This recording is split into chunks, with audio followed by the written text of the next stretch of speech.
एक बार गौतम बुद्ध अपने शिष्यों के साथ बैठकर उन्हें कुछ समझा रहे थे।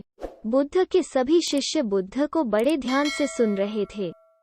बुद्ध और उनके सभी भिक्षु यह देखते हैं कि उनकी तरफ एक आदमी बड़ी तेजी से आ रहा है और वो आदमी बहुत क्रोध में है और वो कुछ बड़बड़ाता आ रहा है। उस व्यक्ति को देख गौतम बुद्ध के कुछ शिष्य समझ जाते हैं कि यह व्यक्ति कुछ गलत करने के उद्देश्य से गौतम बुद्ध के पास आ रहा है। इसीलिए गौतम बुद्ध के 2 शिष्य दौड़कर उस आदमी के पास चले जाते हैं और उसे रोक लेते हैं और उस व्यक्ति से पूछते हैं कि तुम कौन हो और तुम्हें किससे मिलना है। वो व्यक्ति गौतम बुद्ध के शिष्यों से कहता है कि मेरे मार्ग से हट जाओ, आज मैं इस बुद्ध को सबक सिखाकर ही रहूंगा।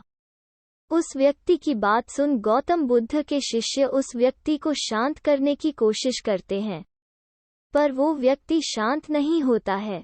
बुद्ध उस व्यक्ति को देखते हैं और मुस्कुराते हैं और अपने शिष्यों से कहते हैं कि मेरे प्रिय भिक्षुओं, उसे आने दो मेरे पास, वो मुझसे कुछ कहना चाहता है।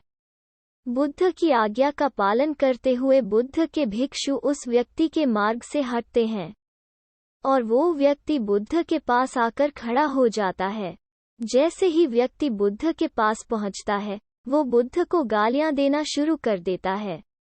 बुद्ध उस व्यक्ति की गालियां सुनते रहते हैं परंतु उसे कोई भी उत्तर नहीं देते। बहुत देर तक बुद्ध को गालियां देने के बाद वो व्यक्ति अपने मन में सोचता है कि मेरी गालियों का तो बुद्ध पर कोई भी असर नहीं हो रहा है। इसीलिए उस व्यक्ति का क्रोध और भी ज्यादा बढ़ जाता है और वो व्यक्ति बुद्ध के ऊपर थूक देता है। उसके बाद बुद्ध एक कपड़ा उठा देते हैं और उस थूक को पोंछ देते हैं। यह देखकर गौतम बुद्ध के सभी भिक्षुक क्रोध से भर जाते हैं, पर बिना बुद्ध के आज्ञा के कोई भी भिक्षुक अपना क्रोध प्रकट नहीं करता। वो व्यक्ति दोबारा से बुद्ध के ऊपर थूकता है और बुद्ध दोबारा से एक कपड़ा उठाते हैं और उस थूक को साफ कर लेते हैं और मुस्कुराकर इस व्यक्ति से कहते हैं कि मित्र, तुम कुछ और कहना चाहते हो? जैसे ही वो व्यक्ति बुद्ध का यह प्रश्न सुनता है, वो व्यक्ति भीतर तक हिल जाता है और वो व्यक्ति बुद्ध को कोई भी उत्तर नहीं दे पाता है और तुरंत वहां से चला जाता है। बुद्ध के सभी भिक्षुओं के मन में यह प्रश्न होता है कि उस व्यक्ति ने बुद्ध का इतना अपमान किया, लेकिन बुद्ध ने उस व्यक्ति को यह क्यों कहा कि क्या वो और कुछ कहना चाहता है।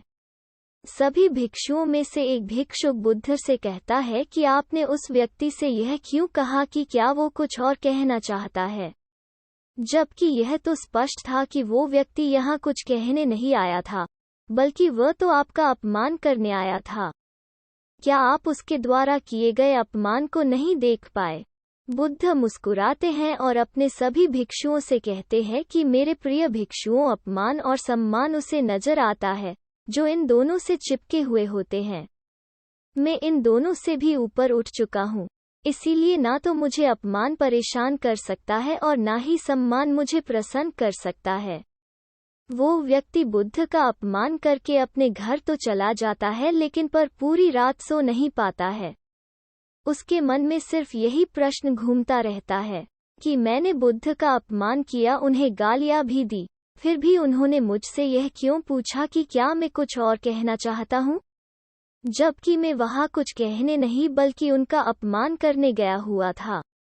अगले दिन वो व्यक्ति सुबह सुबह जल्दी उठकर बुद्ध के पास चला जाता है और उनकी चरणों में लेट जाता है।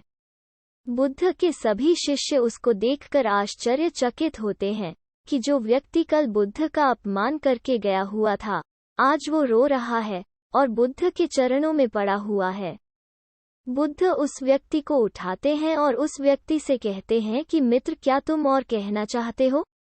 इतने में ही बुद्ध का एक भिक्षुक बुद्ध को टोकता है और उनसे पूछता है कि बुद्ध, जब कल यह व्यक्ति आपका अपमान कर रहा था, तब भी आपने यही बात कही थी कि क्या तुम्हें कुछ और कहना है, और आज यह व्यक्ति आपके चरणों में पड़ा रो रहा है, आप तब भी यही बात कह रहे हैं। इसका क्या अर्थ है? बुद्ध, कृपा कर समझाइए हमें। बुद्ध कहते हैं कि बात को कहने के लिए शब्द असमर्थ हैं। कल भी यह व्यक्ति मुझसे कुछ कहना चाहता था, पर शब्द असमर्थ थे। इसीलिए क्रोध में आकर उसने मुझ पर थूककर इसने वो बात मुझसे कहने का प्रयास किया। और आज भी शब्द असमर्थ, इसके आंसू कह रहे हैं, जो यह कहना चाहता है। उसके बाद वो व्यक्ति बुद्ध से कहता है कि बुद्ध मुझे क्षमा कीजिए, मैंने आपका अपमान किया है। बुद्ध कहते हैं कि तुम्हें क्षमा मांगने की कोई भी आवश्यकता नहीं है, क्योंकि क्रोध भी तुमने किया और उसकी पीड़ा भी तुमने ही पाई है।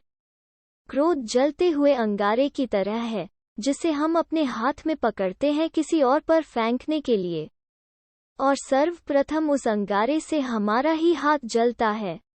वीडियो को लाइक और चैनल को सब्सक्राइब जरूर करें और कमेंट करके बताएं कि आपको कहानी कैसी लगी।